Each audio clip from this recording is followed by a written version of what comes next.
Alright, next up, MrBallen. I love MrBallen. So, I already know this is going to be good. Let's do it. We all like to believe that when we are home behind our shut and locked doors and shut and locked windows, tucked away inside of our bedroom under our covers, that we're safe. That our family members in their bedrooms, they're all safe. But in reality, that's not true.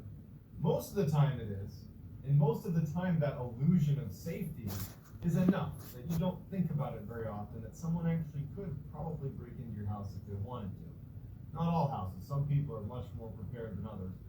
But most people never have to worry about that actually becoming a reality, someone breaking into their home. But there are people that do live that nightmare, when the place they look at as safe becomes unsafe.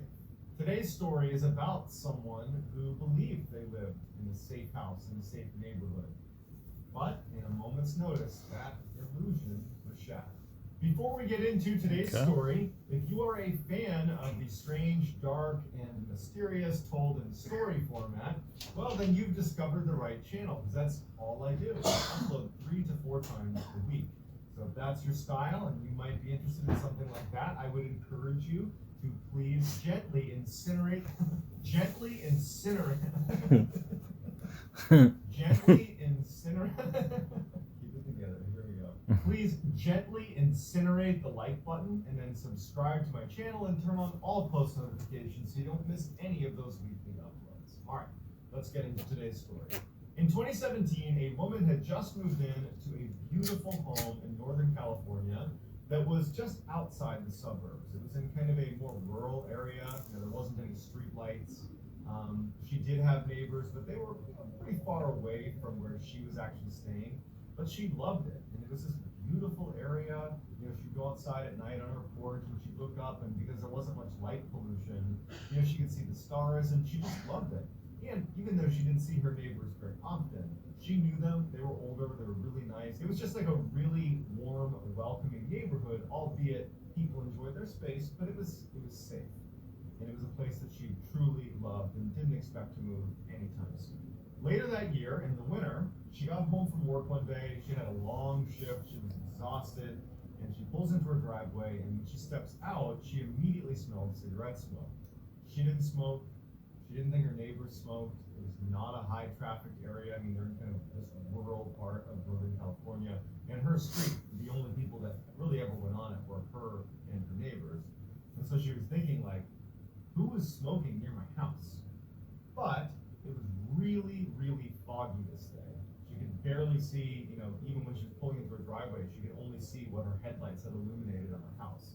It was like no visibility. She kind of glanced around, but she was like, you know what? I'm so tired. I just want to go and go to bed. So she just kind of forgets about the cigarette smoke, wasn't really that concerned about it, and goes in her house. And even though it's like 7 o'clock, she's like, I'm just going to go to bed. So she heads upstairs, takes a shower, and gets in bed.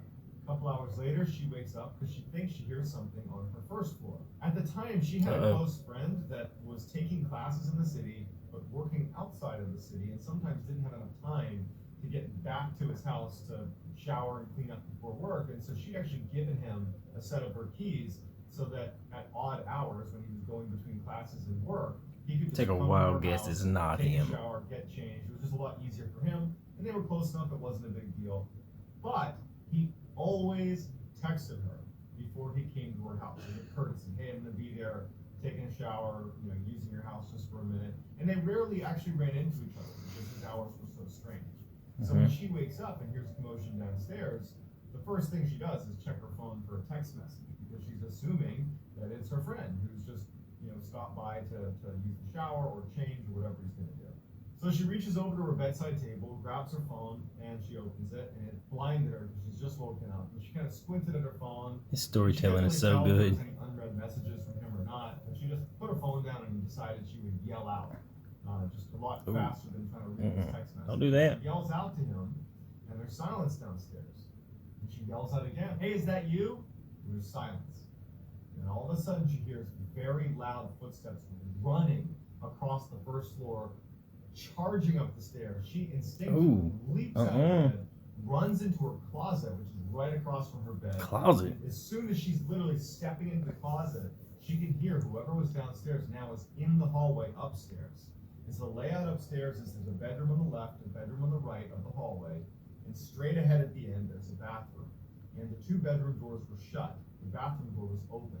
This person bombed up the stairs and ran right past the bedroom doors, one of them she was in, straight to the bathroom. It allowed her an opportunity to pop open the attic. Okay, so she did have like, okay. Inside of her closet. She pops that open and is able to clamber up into the attic. And is literally, her feet are still being sucked up into the attic as whoever that was. They realized she's not in the bathroom and they started charging back down there. Punch open the Couldn't door be that me. she's in, and they charge into her bedroom. She's trying to suck her legs up into the attic crawl space. She gets him up just in time and has her knees sucked up against her chest when he comes into her bedroom, flips on the light, and opens the closet. From her vantage point, she's looking down, and just because of the way the view was obscured, she could only make out that it was someone wearing like kind of tattered jeans with the cuffs rolled up and dirty work boots. Excuse me. This was definitely not her friend. And as she's looking at his shoes and pants, wondering if he's gonna poke his head in and look up and see this crawl space where she is, and she has nothing she can do. If he decided to reach up and get her, there's nowhere for her to go. She didn't have a phone, it was on the bedside table, and she was hoping that he doesn't see her. Luckily, he turns around and starts rummaging through everything in the bedroom, basically looking for her. Flips the bed over, knocks over the dresser, and then he screams this loud scream of frustration. And as he screams, he pushes the little crawl space cover over the spot. So now she's completely tucked away inside the crawl space, and she can't see anything. And for the next several hours, this person was literally screaming and running around the house, punching walls, screaming, dude, that's scary. Running down the hall, reopening the bathroom, going into the other bedroom, clearly knocking things over, just going crazy looking for this girl. And then it slowed down, and she heard him walking around the house, and he would say periodically, "I'm gonna find you. You haven't left yet. That's eerie. Find you." And she started smelling cigarette smoke. He was smoking inside of her house, and then she realized he was probably at her house when she first got in. That's why she smelled the cigarette smoke. For hours, she huddled inside of this attic crawl space that realistically is a little bit obscured inside of the closet. You would need to be looking for it to see it. And she just hoped that he didn't find her. And so she started counting. She figured if I can just count to 1,000 with silence downstairs, pretty if I good can number. do that, that means he's probably gone. So she would start counting, and she'd get to like 200, and then she'd hear him whispering or yelling or knocking something over, and she'd go back down to 0. And so all night, she basically would try to count to 1,000 until finally she did, without it being interrupted. It was probably like 5 or 6 in the morning, so it's been hours and hours of this guy looking for her in her house. And she believed that it was safe enough for her to open up the attic crawl space and kind of peek back into the room. And so she moves the attic crawl space, the little square piece of wood that blocks the crawl space, she lifts it up, moves it, and she can now see that just from her little vantage point to where his feet were, that she could see before, that clearly things have been broken. There's glass on the ground, she can see there's clothes on the ground, and she wriggles down. There's no sign of him. It's been a while since she heard him. She darts across her now destroyed bedroom. Her bed's been flipped, things have been broken, there's holes in the wall. She gets her phone and goes right back in the crawl space. She calls the police and is whispering as she's talking to them, because now she's worried that maybe he heard her and he's gonna come back. She really doesn't know if he's gone. She just knew she had to call the police, otherwise she was dead if he was still there. She gets the police on the phone, they say, "Be right there, stay where you are." The police show up and she can hear them entering the house. They're yelling, "Police, we're coming inside." They search the whole house and they start yelling for her. They start yelling for her by name. And at this point she feels comfortable opening up the crawl space and coming down to show herself. Sure enough, there's the police and they're like, "Nobody here. You wanna walk around the house and see if anything was taken?" Every room was completely trashed. Holes in the wall, things broken. Whoever this was looking for her everywhere in the house and was basically rummaging for everything to try to find her. And the police are like, "You're very lucky that you thought to jump into that crawl space, because we found a number of your knives from the butcher block have been taken out. They were scattered around the house. It seems like you might have grabbed a knife and then in frustration was maybe looking for you and slashing at different things. Then he'd throw a knife and get another one." That's crazy. The person was trying to do you harm, and you're very lucky that you had the wherewithal right to immediately, when you heard those footsteps charge into the closet and hide in the attic. That I'd have froze. I've been dead. Although she would stay at this house for another 3 years after the incident, it ultimately proved to be too difficult to stay in that house. She was constantly afraid that it was going to happen again. It was very traumatic, and so she ultimately did. So it just goes to show that while we believe we are safe when we are home, the reality is all those Don't fuck with me, Mr. Ballen. All the stuff we install around our house to keep ourselves safe, that's really just to keep the honest people out. The monsters out there, the people that want to do us harm. Way to word They don't that. care Honest about people. breaking windows and forcing their way in. So you should always have a plan of what you would do if someone broke into your home, how you would handle it, whether it is an escape plan or Got 2 guns right here.